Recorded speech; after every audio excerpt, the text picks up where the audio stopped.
every country has places it does not put on postcards. You know the towns I am talking about, the places that look like they belong in a developing nation rather than the richest country on earth. You might call them the worst towns in the United States. I call them the forgotten reality. You know the towns so broken they do things like sell real estate for $1 just to get anyone to move there. In the United States, we pretend like those places are temporary. We tell ourselves they are coming back. We say they are turning the corner or just waiting on the right investment. We tell ourselves this lie because admitting the truth would be too painful. Admitting the truth would mean accepting that part of our country has been quietly written off. These are not war zones and people are not dodging bombs in the street. But daily life here looks less like the American dream and more like everyone just gave up. It feels like the system stopped working a long time ago. When you drive through these towns, you see the history of what we used to be. And you see the reality of what we left behind. We are going to take a look at 5 specific examples today. We are going to look at the numbers and the streets and the houses.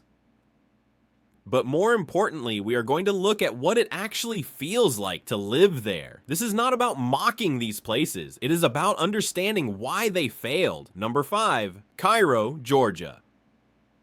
Cairo does not punch you in the face when you arrive. That is exactly why it ranks lower on this list. It eases you in gently. You assume it is just a struggling edge of a bigger city. You think it is something that will smooth out if you drive long enough. Then you realize it does not smooth out, it just keeps going. This is a city that collapsed administratively before it collapsed physically. Years of bad money management drained the city dry. Imagine working your whole life for a pension and then the check never comes. That is the reality here. Services became unreliable and basic things stopped working. At one point, the city literally ran out of money to operate. That is no joke. Once residents stop trusting a city to show up for them, everything changes. People stop reporting issues because they know nobody will fix them. They stop waiting for repairs. Then they stop believing improvement is ever coming. That is when the decline becomes permanent. 1. Cairo is deceptive because it has a nice downtown area. If you just drove through Main Street, you might think it was okay. You might see the brick buildings and think it was charming. But step 2 blocks away and the illusion falls apart. The poverty here is not loud, but it is deep. It is the kind of poverty that sits in the bones of the town. Let us look at the numbers because they tell the real story. The national poverty rate in the United States hovers around 11.5%. That is the standard for a developed nation. In Cairo, Georgia, that number jumps to 27.3%. That is more than double the national average. Think about that for a second. Double the average amount of people are struggling to eat, but it gets worse when you look at the children. The child poverty rate here hits 41%. That means 4 out of every 10 kids you see are growing up with nothing. Now, they do not feel abandoned here. It feels unsupported, and there is a big difference between those two feelings. Unsupported means you are still part of the family, but nobody calls you back. The income gap is just as startling. The median household income in the United States is roughly $75,000. In Cairo, it struggles to hit $40,000. That is a $35,000 gap. That is the difference between living and surviving. This town is famous for amateur motocross, but not much else. Most Americans have never heard of it, but for the people living here, the struggle is the only thing they know. The schools are struggling to keep up. 1. The healthcare access is thin and getting thinner. If you get sick here, you might have a long drive ahead of you, and if you are poor, that drive might be impossible. The income per capita is sitting around $19,000 a year, while the average person in the United States makes at least $39,000 individually. Cairo is falling behind by a massive margin. You are doing the same work, but making half the money. You expect a slower pace in the South. You expect a little bit of modesty. What you do not expect is how little momentum exists. It feels like the town is holding its breath, like it is waiting for a factory to open that closed 30 years ago. Like so many communities that relied on farming, things changed. Modernization came and jobs vanished. Automation replaced hands. Mechanization replaced backs. While inflation kept moving up, the town stayed still. Young adults leave early and they do not come back. they go to college, or they go to the military and they stay gone because they look at their hometown and they see a trap. They see a place where the ceiling is too low, so the population gets older and the houses get emptier. You see homes that have been in families for generations starting to sag, roofs creating that sad smile shape, porches leaning just a little too far to the left. It is a slow motion collapse. It is not an explosion, it is a rusting, and rust is much harder to fix than a broken window. Number 4, Jennings, Louisiana. Jennings is a different kind of story. Jennings did not diversify when it had time. Oz oil and agriculture and manufacturing once carried this town on their backs. When those industries declined, there were no backup plans. Infrastructure costs stayed exactly the same, but the revenue to pay for them disappeared. The town shifted into what I call maintenance mode, just doing enough to function, but never enough to improve. If you live in Louisiana, you know the infrastructure is already bad. Roads are rough, and bridges are questionable, but in Jennings, it feels heavier. The tax base has eroded to the point of failure. This town has 3 of the most violent cities in America as neighbors, but Jennings holds its own in that category. Let us put the violence into context. The national average for violent crime is roughly 380 incidents per 100,000 people. Oh, in Jennings, that number skyrockets to 964. That is almost 200% above the national average. That means you are statistically 2.6 times as likely to be hurt here than anywhere else in America. That changes how you walk down the street. It changes whether you let your kids play in the front yard. It changes the vibe of the entire community. Almost 24% of the population lives below the poverty line. Again, compare that to the national average of 11%. It is more than double. That is 1 in 4 people living in desperate conditions. The income per capita is doing slightly better than the last town at 24,000, but compare that to the national individual average of 39,000. You are still $15,000 behind the starting line. Another problem they have is healthcare. They do not have the best access in the country. Actually, their access is pretty terrible. A lot of that has to do with a shrinking population. Doctors do not open practices in towns that are dying. Hospitals do not expand in places where people cannot pay. The last time Jennings saw real growth was the 1950s. They have been losing people for around 75 years. Think about that timeline. 75 years of saying goodbye. 75 years of watching the moving trucks go one way, out of town. This leads to a surplus of empty housing. The good news is there are plenty of homes under $100,000. You can buy a house here for the price of a luxury car.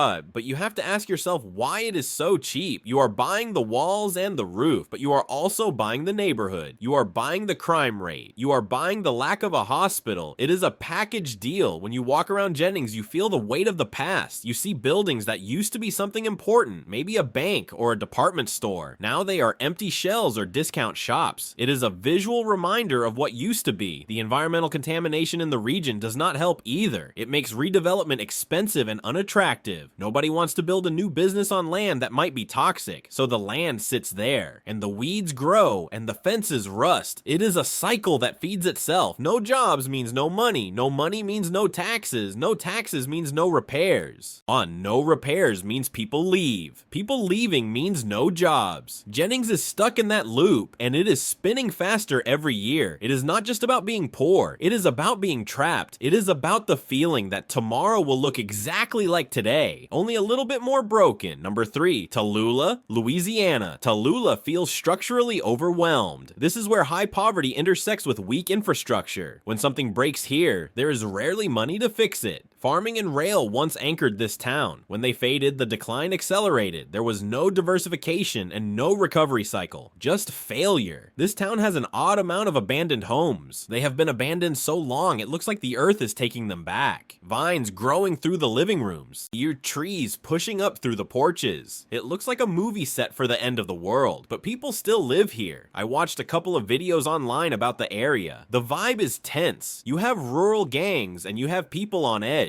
I am not surprised crazy stuff goes on around here. Let us look at the poverty rate because it is staggering. The national average is 11%. Tallulah is sitting at 43.7%. Let that sink in. Almost half the population lives below the poverty line. That is 4 times the national average. Almost half the people you see are struggling to survive. Their actual income per capita is $15,000. Compare that to the US average of $39,000. Residents here are earning less than half of what the average American earns. On, you cannot feed yourself on $15,000. You cannot have a roof over your head for that. It is like one or the other. Take your choice, food or shelter. This is the type of town that makes you lose faith. One of the richest countries on the planet, and we have towns that look like this statistically and physically. The violent crime rate is not terrible compared to some others. It is only 28% above the national average. But there is a dark joke around here. The crime is low because nobody can afford bullets. This is also what they call a food desert. They do not have a lot of grocery options. You are not living here, you are surviving. Just like their economy, barely hanging on. Imagine having to drive 30 minutes just to get fresh vegetables. Imagine having to rely on a dollar store for your dinner. That is the reality in Tallulah. And then there is the water. In early 2025, the state had to step in because the water system failed. Imagine turning on your tap and seeing brown liquid, not for a day, but for months. Imagine not being able to drink the water in your own home. In America, that is a third world condition. That is a failure of the most basic promise of civilization, clean water. When you lose that, you lose everything. The schools struggle to find teachers. Who wants to teach in a town where the water is brown? Who wants to move their family to a place with no grocery store? So the kids who are born here start with a disadvantage. They start behind the starting line, and the gap just gets wider every year. Tallulah is isolated. It is far away from the economic engines of the state. It is easy to forget about Tallulah if you do not live there, and that is the problem. It has been forgotten. The isolation breeds a specific kind of hopelessness. When you cannot see the prosperity of the rest of the country, you start to think this is normal. You start to think that brown water and empty stores are just how life is, but it is not normal. It is a tragedy, and it is happening right now. Number 2. Helena West, Helena, Arkansas.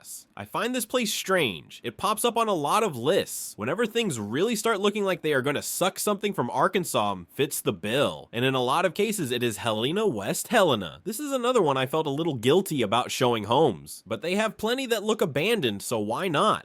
And I have to tell you something as a guy who follows statistics. I see the stats for this place, and I want to throw up a little bit, because this is in the United States, and it is this bad. Let us look at the violence, because it is the defining feature here. The national average for violent crime is 380. Helena West. Helena hits 1,344. That is 365% above the national average. Read that again. 365%. You are almost 4 times as likely to encounter violence here. That is a war zone statistic. That is not a neighborhood statistic. Currently, 40% of the population lives below the poverty line, compared to the 11% national average. And their unemployment is usually about double what the national average is. The US unemployment rate usually sits around 4%. Here it is nearly 8 or 9% consistently. The income per capita is around $17,000, which is less than half the national average of $39,000. It is always spectacular in the worst way possible. Not the worst on this list, but pretty bad. Their schools are graded an F, with their test scores being 52% lower than the US average. Their graduation rate is about 15% lower than the average. While the national graduation rate is nearly 87% here, it barely breaks 70. It is not a great place to live. This town is a magic trick. It shows you one side and hopes you do not turn your head. The riverfront is polished and the mansions are maintained. Tourists come for the blues heritage and they leave, leaving the place stable for a moment. Step 3 blocks off the scenic route and that illusion collapses fast. The economy never diversified after river trade declined. Tourism money circulates in a very small loop. It rarely reaches most residents. That creates a split city where beauty and poverty sit uncomfortably close together. Helena did not decline loudly. It preserved the past while letting the present deteriorate. There is a sharp income inequality by neighborhood in this town. There is limited job growth outside of hospitality. This is what decline looks like when it is wearing makeup. You see the grand old houses and you think of history, but you look closer and you see the rot.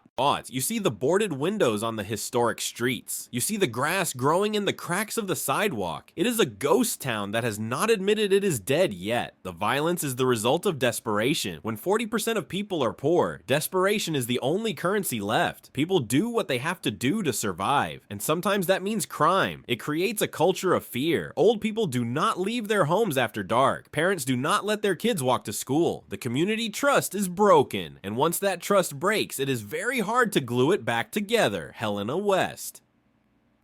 Helena is a warning. It is a warning about what happens when you rely on tourism to save you. It is a warning about ignoring the needs of the many for the comfort of the few. It is a place where the American dream feels like a distant memory, something you see on TV but never experience in real life. Number 1, Cairo, Illinois.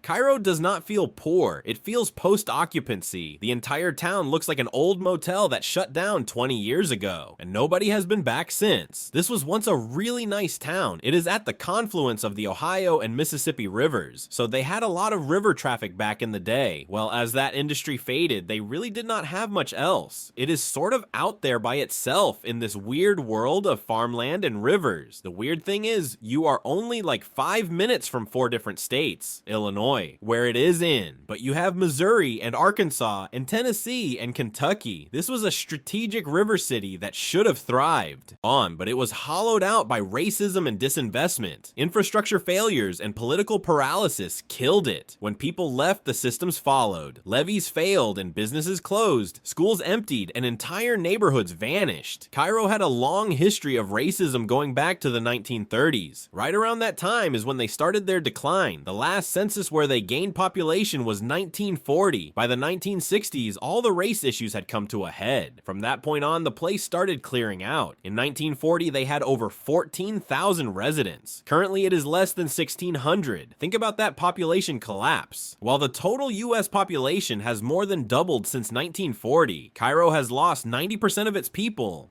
You get the feeling the only people still there are the people that can afford to leave. Their poverty rate is 36%, compared to the national average of 11%. It is more than triple, and the average person makes less than $20,000 a year, about half of the national individual average. The good news is, the median home price here is $29,000. Yes, under $30,000 you could have a home. I do not know if you want that home. You probably do not, but you could have it. On Zillow, they have one going for $16,500.